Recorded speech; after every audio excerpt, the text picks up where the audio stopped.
Welcome back to the channel. I got another update for you with a little bit more progress. So let's get going and I'll show you what was basically done today. So this is how the little house is looking so far. We got a little bit of an addition that you can see up front above the door. And that is a little thing I created here just so it gives a little bit more curb appeal. So it's not just a boring kind of a silhouette when you pull up to the house. So let me walk around this way and show you. A little covered area so when you're trying to get in the door you don't get all wet if it's raining. Plus it gives a little bit of curb appeal that is not expensive to make, because as you can see there's not much of this area, but it does add a little something different to the house. So we got the progress and windows, climate zones, and 8 total windows. So let's walk around the house and I'll show you those. Well, I guess let me finish this here. So this is very simple, just so it gives you a little bit of shelter when you're walking into the house and adds a little bit of character. Eventually there will be a concrete pad that gets poured over there, and this here is strictly temporary. So this will go away. There'll be some nice posts there eventually, but you get an idea of how this looks. I guess we can get in there so you can kind of see how it was framed up. So nothing crazy, just simple. Just regular windows, nothing fancy. You can get these windows pretty much anywhere. And if you saw the price, they're $1,200 for these windows. It's a total of 8 of them. So if you divide 1,200 by 8, you'll get an idea of how much these windows cost. I guess they got the windows in, they wanted to put them in right away. So they should finish the gable tomorrow. So that's the little bedroom window. These are basically a single hung windows that go up and down. The other ones are sliders, left to right or right to left. So that's the bathroom one. This one's a little bit smaller. There's the gable again, so you can get another quick look. It's not finished yet, there's more stuff to be done and I'll show you that. So let's walk around the house. A little picnic area for the guys when they take shelter from the sun and when they take a break. Ladders. And look at that, I actually have a door. So there's a door. That's the ones I was talking about in the other episode, where these guys were $240, and there's 2 of them, so you can multiply that times 2 and you know how much I spent for the doors. And I like these guys. If you're standing on the inside, depends how tall you are, how high you are, how tall you are, you can actually see who's coming into your house. I still need obviously door handles and all that good stuff. There's that door right there. A little bit different, but that's the storage entry. The kitchen window, which is a little bit bigger. It's 4 feet by 3 feet. So let's walk this way, and then we'll walk inside the house so you can see what's going on.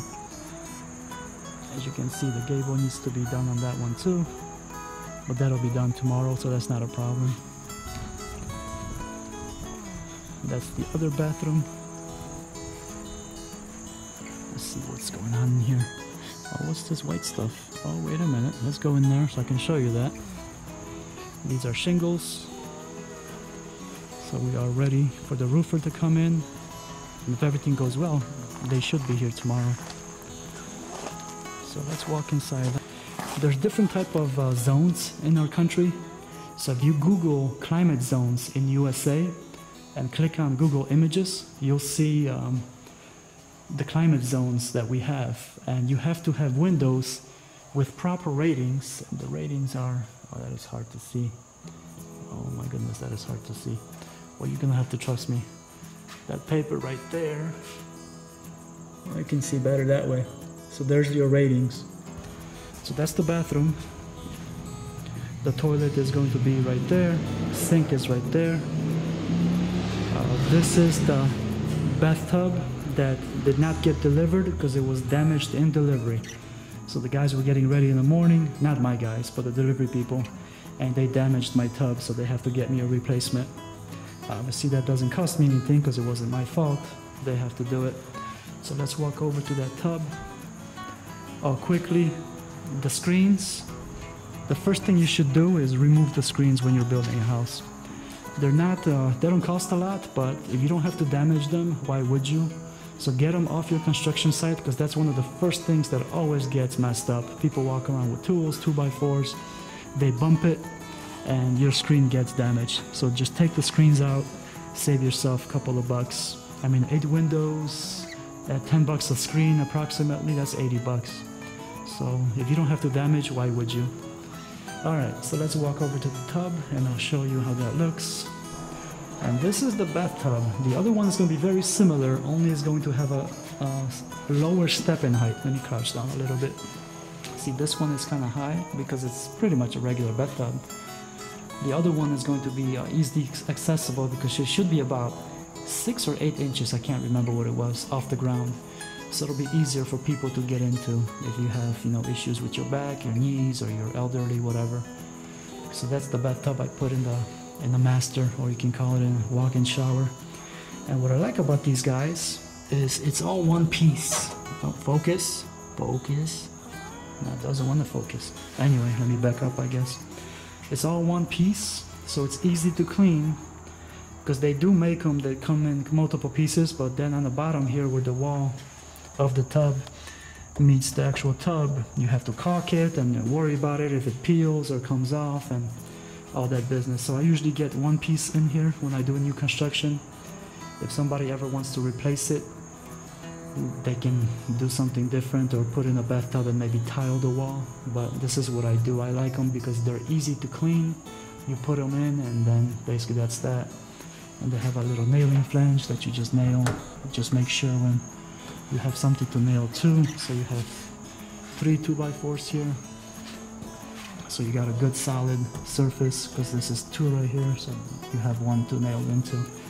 And you want to do that all over the place. So you have somewhere to nail into. I'm gonna climb up there and I'll show you. This is kind of tore up. Focus. There we go. So you can nail into there, and you get the point. So that's how it is. Okay. And speaking of pointing, let me go over there and show something to you. Well, first of all, let me get this. Let's walk over. This is going to be my pointing device for today's episode. It's a limited edition, so it wasn't cheap, but you know, only the best for you guys. So here, what I got, because I noticed something. I'm weird how I notice little things. So I was walking around and I noticed this is what I call a homemade band-aid. So it's toilet paper and painter's tape. So if you get a boo-boo, you can just basically make a homemade band-aid on the construction site if you have some painter's tape. Figured I'll show you that. And why? Because somebody was working today and where's my stick? There it goes. You see those little drops? They had a boo-boo. And if you got a drop like that, that's a pretty decent boo-boo for you to bleed that way. So if you're building, whatever you're doing, just make sure you have some kind of a first aid kit available. If you don't, you can improvise and you can do something like that. Oh man. But anyway, so since I got the pointing stick, let me point something out. You see here on the where the trusses are, you see this little lip? It goes left to right. This is something that you have to do so you can put your drywall and you have somewhere to nail to, kind of like to mount the tub that I just showed you.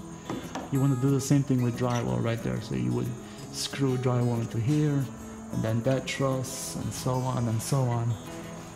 So you want to create a lip so your drywall has somewhere to sit so it doesn't just float. So that's just a little tidbit that I want to share. I don't know if you noticed, but see the bottom plates where we talked about in the previous episodes?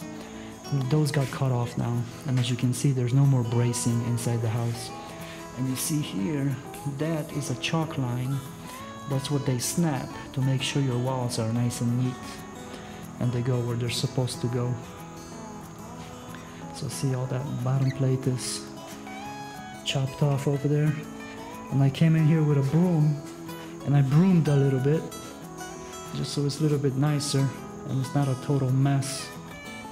So I'm good at brooming. So that's the little house. That's the window. Like I said, all the screens are out, so there's no screens in there. And let me tell you about this real quick, and then we'll walk over to the agenda and see what else is going on over there. The last house I did, I put in a R15 insulation in it because I caught a good sale on it. So I decided to do the whole house with R15. Usual construction, just the normal stuff, is R13, 1-3. Sorry, I have an accent, as you guys know. So this stuff, if you can catch it on sale, it fits a 2x4 wall. Boom, right there. And that's the specs on it. So 93 length, 67 square feet, and 7 pieces in this thing. Yeah, you'll be surprised that 7 pieces fit in that thing. Once you cut it, it just explodes. I always like doing that, it's fun. But anyway, if you can get the R15 on sale, get it, it's well worth it. It works as a sound barrier. And they even say that here. So it's a little bit better than the 13 stuff because it's going to be a little bit thicker. So it's going to absorb noise better and it's going to be more efficient. So if you can get it on sale, spend a couple extra bucks and get it.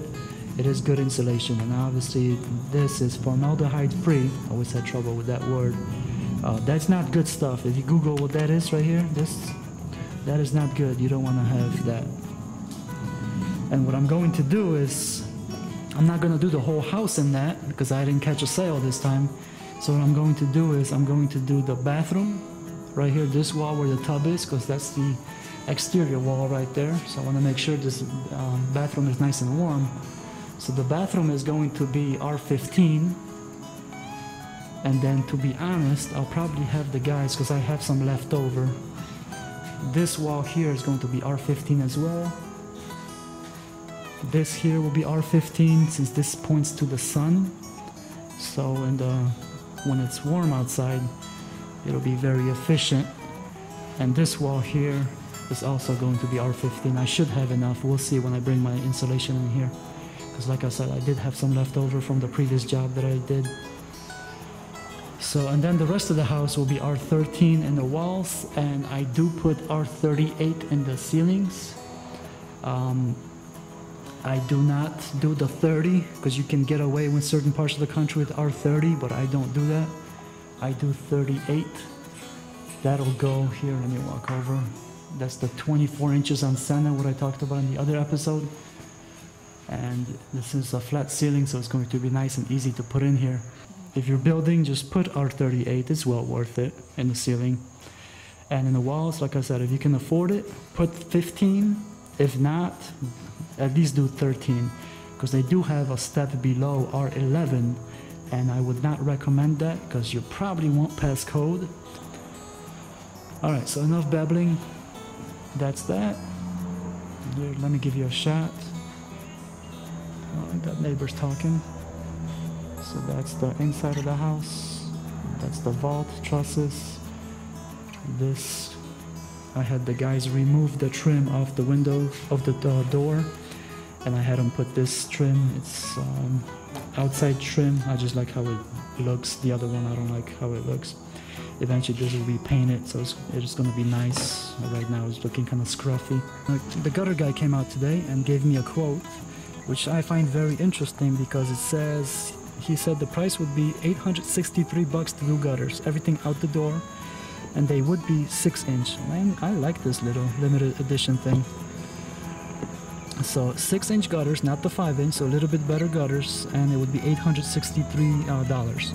As you know, if I talked on other episode, this house is 864 square feet.